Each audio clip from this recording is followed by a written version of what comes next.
Hi everyone, Agnes here. Now, Cookie 77777, you have asked, please do share in detail about getting a specific job. So I'm going to do a video on this for you today, and I'm going to share with you how to go from a job you hate, working too many hours and also not being appreciated and valued at work, to loving what you do and positioning yourself in the best possible way to manifest better pay and meaningful work that you love. So, firstly, I'm going to share in a little bit of detail the progression in my success story, and then I'm going to share with you the 2 affirmations that completely transform my work life forever. So, first job I had, insurance, a long commute. I didn't like the work. It was boring. No offense to anyone in insurance, but it was not for me. I was stuck in a high rise 5 days a week, and I was getting paid about $30,000 a year. So I did these affirmations at that time, which I will tell you a bit further on, that helped me to transition to the next job. Job number 2. I started my own part-time business. I wanted to break free of being an employee. So I started my own part-time business where I was teaching French to children, because I'm born in France, I speak French, and I ended up that I was able to teach from 8 till 9 a.m. and I was starting my insurance job at 10 a.m. So it gave me an hour to leave job number 1 to get to job number 2. Now, this was a start. It was a start to move away from being an employee and to feel a little bit of relief in moving away from the structure of 9 to 5. Now, then what I did was job number 3. I left insurance completely because my little business, 3 mornings a week, was starting to take off. So I contacted other kindergartens, other community centers, and I decided that I was going to get more of these 1 hour to 1.5 hour slots within the kindergarten system, the daycare system, and community centers, which I did. And I built it up to about 3 or 4 jobs per day. And that meant only about 4 hours work, face to face. And I would teach children from about the age of 2 to the age of 10, teaching French in groups. And it was so much fun, and the kids were beautiful. And so were their parents, and it was a really fun time in my work life. Now, at this point, I was working half the hours for twice the pay. That's not the affirmation that really did it, but it is one affirmation I used at that time, and I know I've mentioned it to you before in other YouTubes. So, continuing on, the job number 4. Now, I had a bit more free time because I was only working 4 hours a day plus traveling in between. And then I came up with the idea of creating a dance show that again was focused on the French curriculum so that I could slot into people's schools and be within the schools that had French on the curriculum and connect with the French teachers. So I was combining education with creativity. So this is where it really got started for me, because I really need to do creative jobs.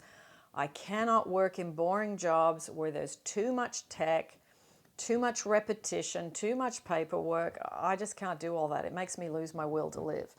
So I started a dance show. I created it because I have a diploma in performing arts and I majored in dance. So I created a show that had the dancing and the French, and the show was called France Dance, and it went into the schools that had the languages. So that was so much fun. So I was doing the kindergartens and I was doing the dance show. And this was where I first started to feel the moving away from that life that I had, where I had to work for a boss and I had to work for very conservative companies. Now, 3 more jobs. I then stepped into retail because I tore my hamstring, and that kind of finished my dancing. I had employed a couple of dancers. They continued it for a while, but I decided eventually to pack it up and to let it go.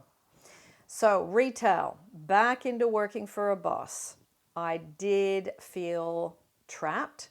I did feel that this was not really what I was meant to be doing. However, it was, let's say, I made lemonade out of lemons, okay? I did not enjoy retail. I was in huge shopping centers. You didn't know whether it was summer or winter, night or day. You're 5 levels underground. You are completely away from fresh air and nature and incredibly loud music all day long from all the other shops.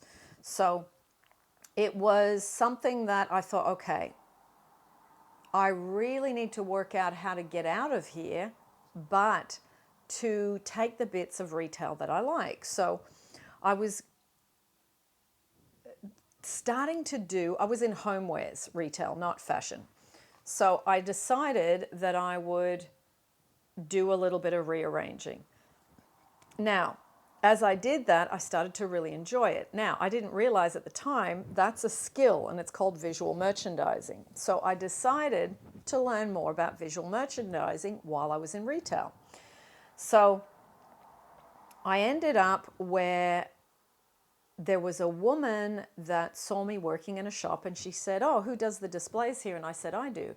She said, "Oh, would you consider coming and having a look at my shop, and perhaps we can discuss you working for me?" Now, I was like, wow, yeah. So I ended up working for a candle shop. And I interviewed not long ago the person that owns that candle shop, because that was an amazingly creative business. And we worked together so well. And she taught me a lot about visual merchandising. Visual merchandising, for those of you that don't know, is just styling, putting things together, doing window displays. And it was so much fun. I thought, my goodness, I started in retail and now there's this whole world open to me that's creative. So I got more into the visual merchandising. I got lost doing the displays, combining the colors. And this woman, who I will put the interview down below for you, so if you want to see the candle shop I worked in, she was amazingly creative. And I learned a lot from her. So I was still in retail, still working for a boss at this point, and I had tapered off the French because I needed to work more regularly. And it was that bridge of events, working for her, and I worked for her for quite a few years, and I learned a lot from her from a mindset point of view and from a creativity point of view. And she's still my friend today. We've been friends for a very long time, and she's an amazing manifester. So I did this job in retail. I learnt the visual merchandising. I did take her offer of a job. And then it ended up that I thought, okay, let me see if I can pick up some other jobs with this, because I was working for her about 4 days a week, which was great because I didn't want to work more than that. But then I thought, hang on, now that my visual merchandising skills are good, let me see if I can jump into doing this for other stores and be like a contractor, someone who goes in just 1 day a week. So word of mouth in my industry, someone knew someone that needed someone. And I thought, you know what? I'm not going to charge by the hour. I'm going to charge a daily rate. Okay, so just rewind a little bit. In terms of money, I started off on $15 an hour. Then I jumped to $25 an hour. Then I jumped to $50 an hour as I was getting employed to do the displays and the visual merchandising, which to me was a huge amount of money at that time. I just felt like, wow, this is so great. I'm getting paid to do something creative, and I'm working in the candle shop, doing all the displays, and then I get to do 1 day a week for $500 a day. And it was on a Friday, so it was the end of my week. And then it was like that boosts my income by $2,000 a month, because there was about 4 Fridays a month. And I was like, wow, this is fantastic. Now, that was all well and good until I injured my lower back lifting furniture because that was part of the job when you're doing displays. Injured my back, completely had to stop everything. From that point, I thought, okay, I've got to do physio. I had a little app. I was doing the physio every day. And I thought, well, what am I going to do the rest of the time? I've got to make sure I don't lay down too much because it seizes up. I can't walk too much and exercise because that aggravates it. So I had to be careful of going from laying to sitting to moving and making sure I did a bit of all of those things. Now, I did heal my lower back injury.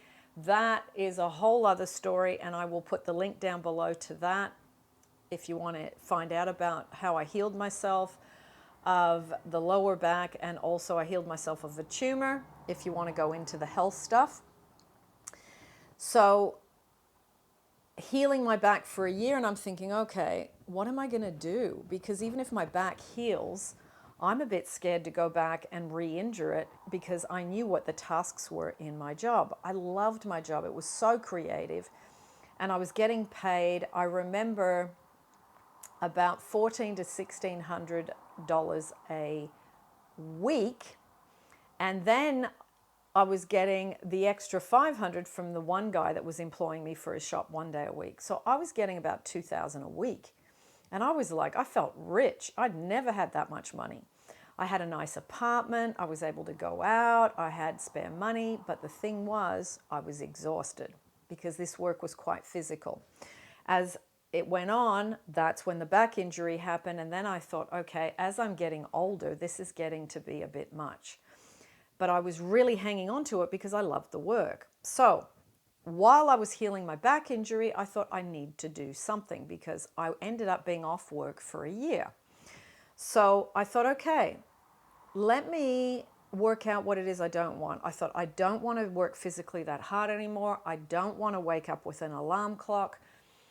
And I just don't want to work for people anymore. Even though I was subcontracting and technically I was working for myself, I still was under what they needed, when they needed it, and where they needed it, because I was moving all around Sydney in different shopping centers.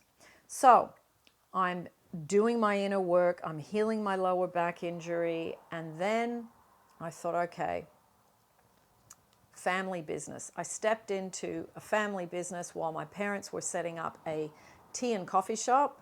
I went into that. That was a major, major downturn for me mentally because I was having to reduce my creativity and increase the jobs I didn't like. I didn't like that business. I felt like I had to help my parents. And it created a lot of drama between my father and I. My mother was stuck in the middle. It was a nightmare. And I made a decision I would never work for family again because it just didn't work for me. I know some families can do it. For my family, it was a disaster. So I ended up doing the coaching course, learning about Neville. Well, I'd been learning about Neville, but I thought, okay, hang on, I can do Neville. I could learn some coaching. I could get my qualification. I could sit down. I could wake up without an alarm clock, and then I've got a reason to leave the family business because I knew it was destroying my health. My dad and I were arguing a lot, and it was not a good thing for my mum. She was stuck in the middle.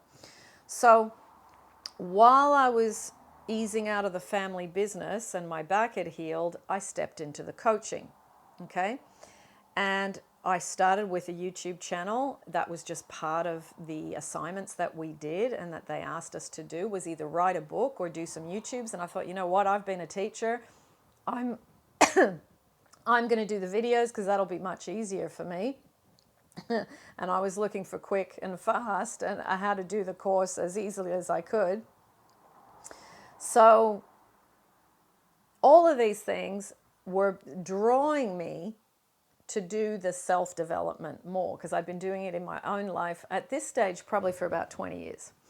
So all of that, and now you know I've been doing this on YouTube for about 10 years and I've had a coaching business for about 10 years and I love my work. I wake up every day without an alarm clock unless I've booked a flight and I need to get to the airport. I never start work really before 9:30, 10 a.m. at the earliest. And I'm happy to work later because I'm a night owl, so that suits my body clock. And those are the things that were really, really, I just wanted that so badly at that time because I was physically tired and I was so over waking up and being a morning person, which I'm not. I'm just not. My partner said to my mum the other day, whenever she wakes up, she's like a zombie. And my mum laughed because she knows what I'm like.